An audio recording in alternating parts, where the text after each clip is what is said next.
Hello, welcome friends. Today we are going to study our 12th standard subject geography. First topic population part 1. Okay.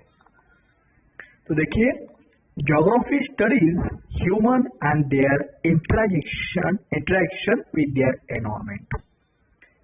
तो जो geography subject है उसमें किसका study किया जाता है? तो geography सब्जेक्ट में ह्यूमन और जो एनवायरमेंट है उनका जो इंटरेक्शन है, अंतर क्रिया कहते हैं उसको, इसका स्टडी किया जाता है. The study of population is a part of human geography under a branch called population geography. और जो हमारे सामने जो टॉपिक है फर्स्ट टॉपिक पॉपुलेशन, उसका स्टडी पॉपुलेशन ज्योग्राफी में किया जाता है.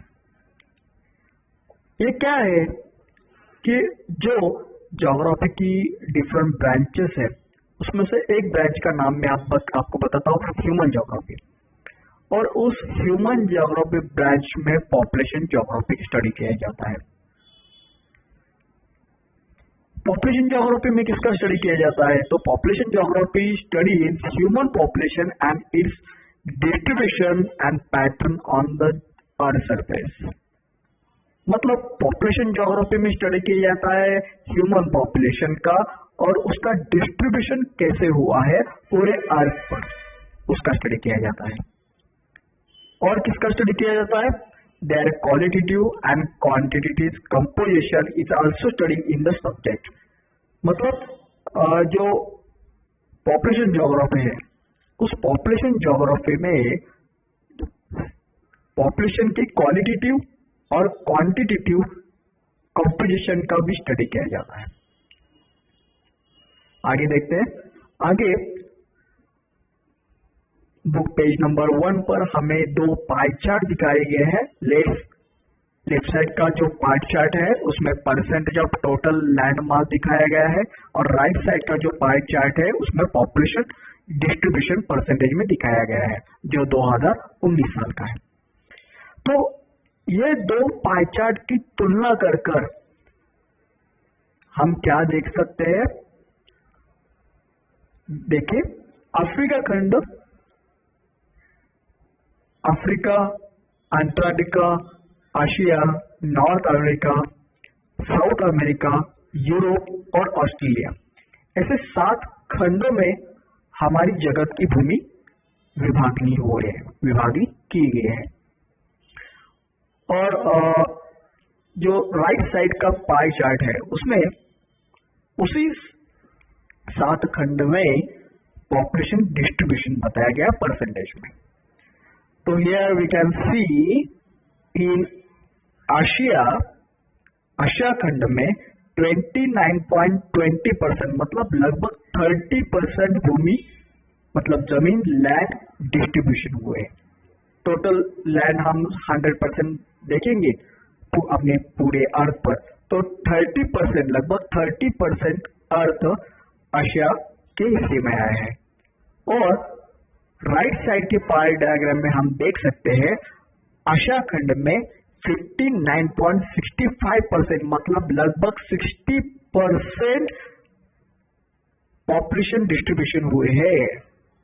इसका मतलब ये दो पाई चार्ट देखकर हम ये बता सकते हैं कि human population is unevenly distribution through the world. मतलब खंड के हिसाब से जो पॉपुलेशन डिस्ट्रीब्यूशन हुई है वो कैसी है? अनइवनली है, या इसका अर्थ है असमान डिस्ट्रीब्यूशन हुआ है. तो आगे ये सब खंड 7 खंड और उसकी लोक संख्या मतलब पॉपुलेशन के हिसाब से हम ये बोल सकते हैं कि north and south America that account for the around 28% of the land mass barely supported 80% of the population. Asia occupied about 30% of the land mass and supports around 60% of the population. Europe has around 7% land and support 5% of the population.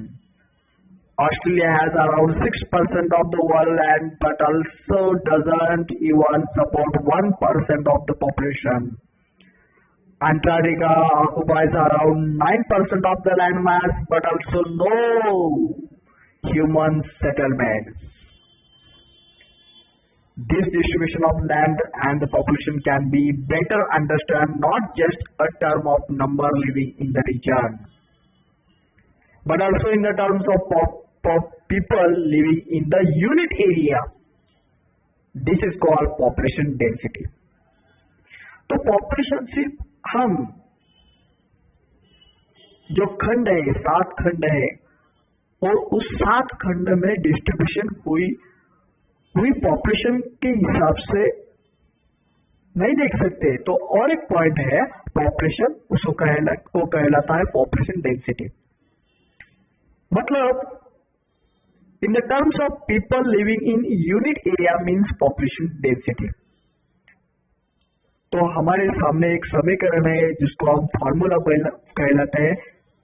हमको जब density of population देखना होता है तो हम कैसे निकालते हैं? तो density of population means is equal to total population divided total area. मतलब जिस देश की हम डेंसिटी ऑफ पॉपुलेशन निकाल रहे हैं तो उस देश का टोटल पॉपुलेशन लेते हैं और उसको डिवाइड करते हैं उस देश की टोटल एरिया से. जो हमें मिलने वाली फिगर है वो कहलाती है density of population. Page number 2 पर जो हमें वर्ल्ड मैप दिखाया गया है उस वर्ल्ड मैप में हर देश में हर खंड में कुछ पॉइंट दिखाए गए हैं, कुछ डॉट्स दिखाए गए हैं. तो हर डॉट देखिए, हर डॉट क्या कहलाता है? Each dot represent settlement about 200 person पर स्क्वायर किलोमीटर. देखिए हर डॉट हमें क्या दिखलाता है? तो हर डॉट हमें दिखलाता है each dot represent settlement about 200 person पर स्क्वायर किलोमीटर.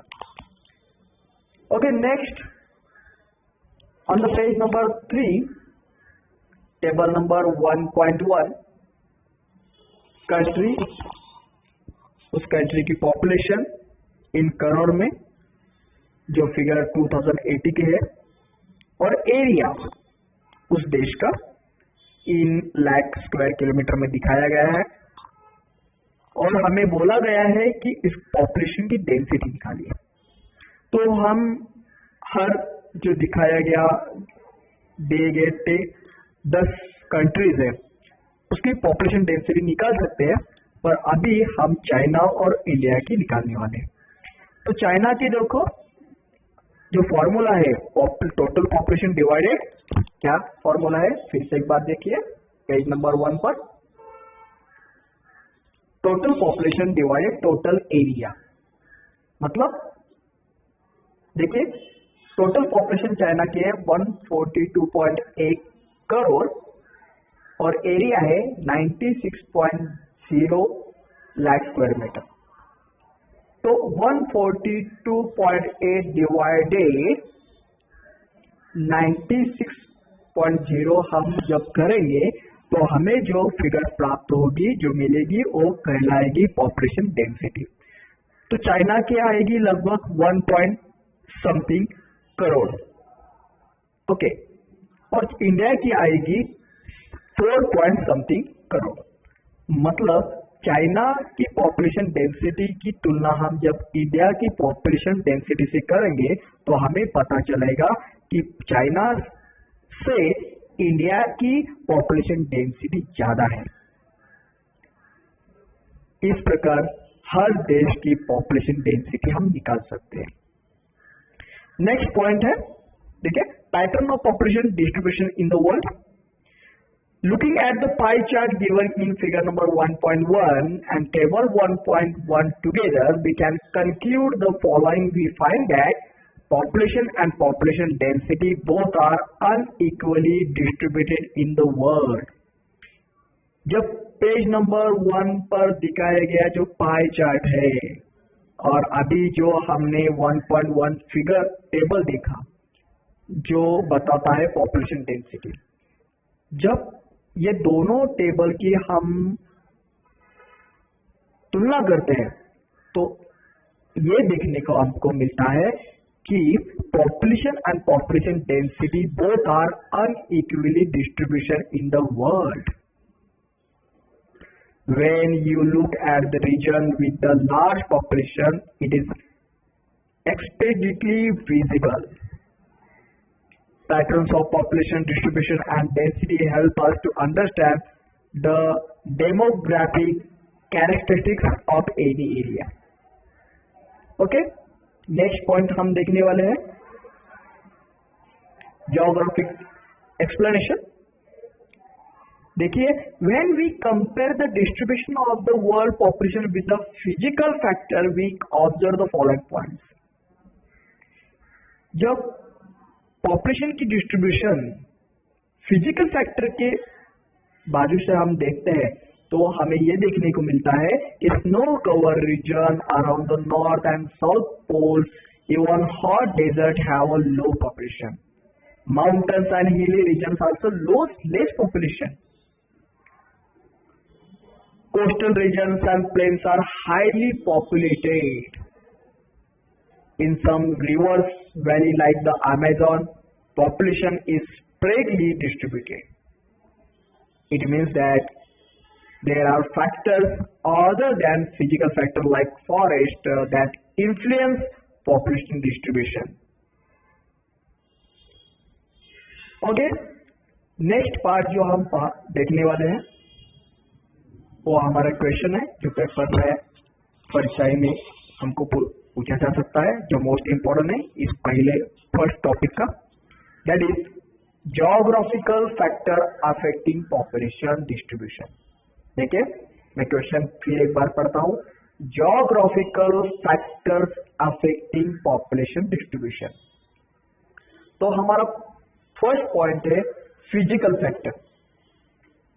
फिजिकल फैक्टर में रिलीफ और उसे कहलाता है दूसरा नाम landform is the first point. Population is decently distributed on flat plains and gentle slopes. This is because such areas are favorable for the production of crops. In these areas, it is easier to build roads and develop industries. The mountains and hilly areas tend to be less populated. If means of livelihood are available, population can be concentrated in few such areas, for example, Dehradun, Leh, etc. Second point is climate, which is affected population distribution. Climate. Extreme climate such as very hot or cold desert or region with very heavy rainfall are uncomfortable for human habitat. They have less population. Areas with the unequal climate where there is not much seasonal variation attract more population. In cold climates, only people like Eskimos and lads who are highly adapted to such climate can live in those regions. Means that we can say climate is the second factor which is affected population distribution. Okay, now we can see third factor which is affected population distribution is availability of water. It is the most important factor for life, for living being, including man. So people prefer to live in the areas where fresh or potable water is easily available. It is because of this that river valleys and coastal areas are among the most densely populated areas of the world. For example, Nile Valley and coastal plains of India are one of the most densely populated areas of the world. Next point is soil.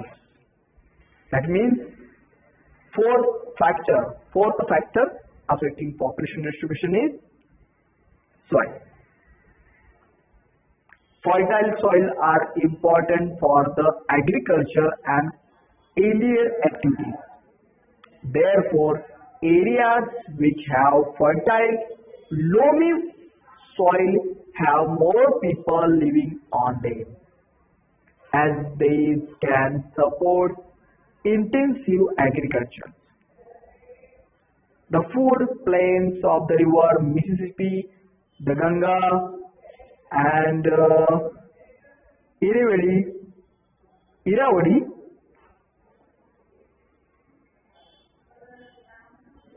are the example of areas having high densities of population. Similarly, areas having regur, that is regur in Marathi, or black soil are also densely populated.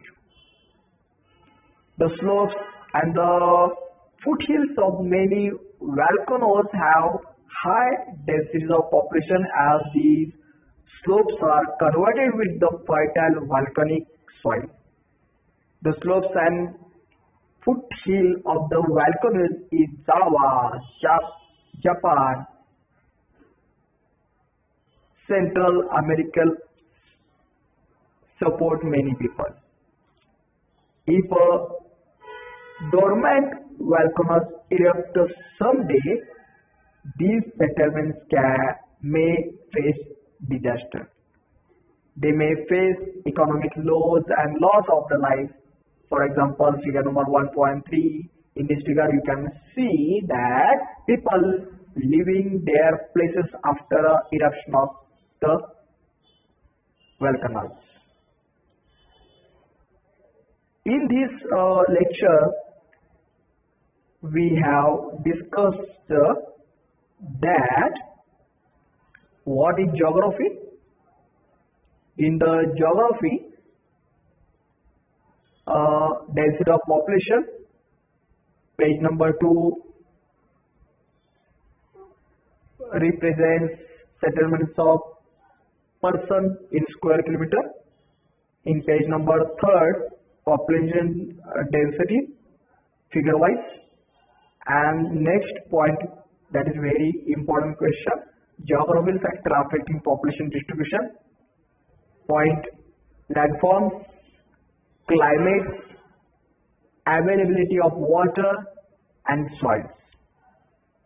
In the next lecture, we are going to discuss human factors which is affecting population distribution. Okay, here we are going to stop our lecture. Thank you.